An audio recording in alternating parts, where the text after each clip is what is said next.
Hello there guys. Ignore the text-to-speech change. Anyways, a couple of weeks ago I bought TOONSQUID.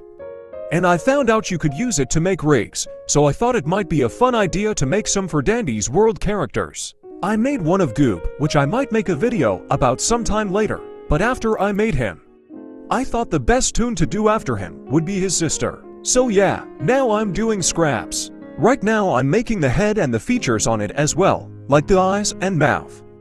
Then I'll move on to the lower parts of the body like the legs and the tail. I made some cuts in between screen recordings, so it might be a bit hard to follow.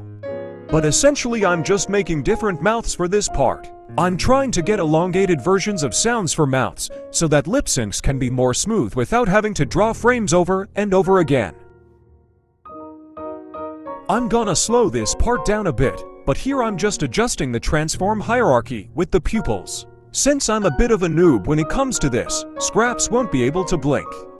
But at least it's accurate to the game.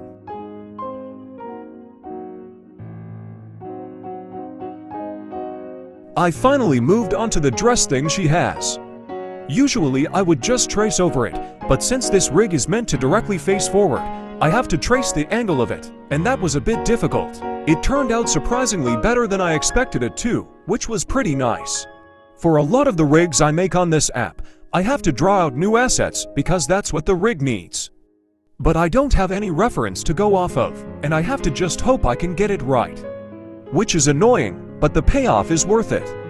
Anyways, for this part I'm just trying to do the tail, and the cup thing that's attached to it.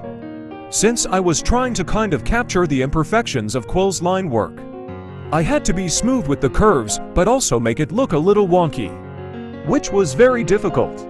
So I mostly just used the transform tool. I think it could have been better, but honestly I'm not gonna spend 30 minutes trying to get the curve of a tail correct.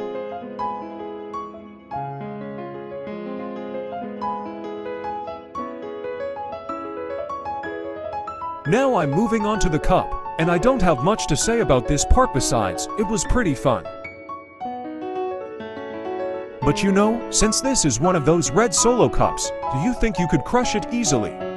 Would it hurt Scraps to have the cup crushed? So many questions.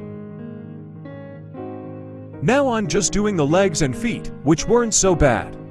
But I did kind of struggle with the angle of them on one part, which you'll see soon.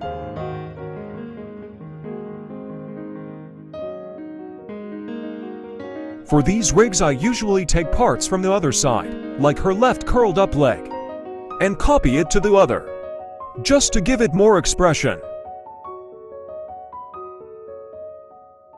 At this part I just tweaked some things with Scrap's head, as well as adding a way to move the legs and torso at the same time while still giving those parts of the body some freedom.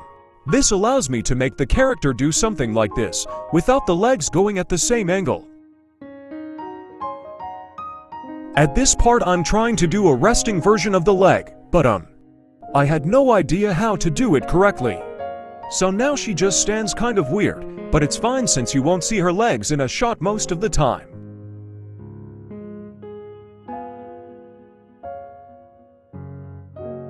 Now I'm just duplicating the leg and putting it on the other side. I had to make sure the curled one fit the reference so she could still hit that pose. You can kind of see here how weird she looks standing up. But again, it won't be noticed much. So it's okay.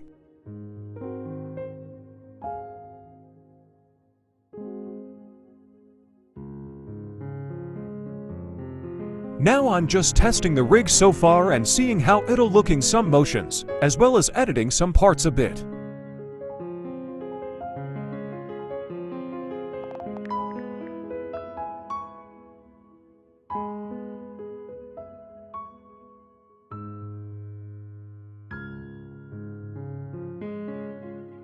I decided to add a sad eye asset to make her expression range larger. I actually forgot that Dandy's World characters use eyebrows to show emotion instead of eyelids or anything like that last time, so Goob kind of just does this. Maybe I'll fix it later.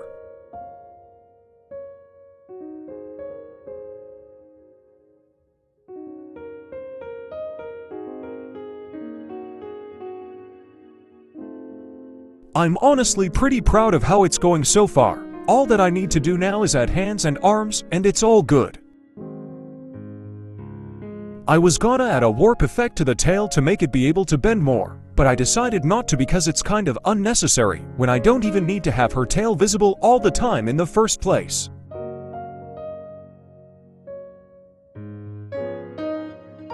Now I'm adding the arms and hands. I was debating on if I should make the arm and hands into one asset so I could do the thing she has going on with the right hand and have more freedom for rotations of the hand. But I decided not to because I wanted the layering to look better even if I decide to add more hand positions in the future.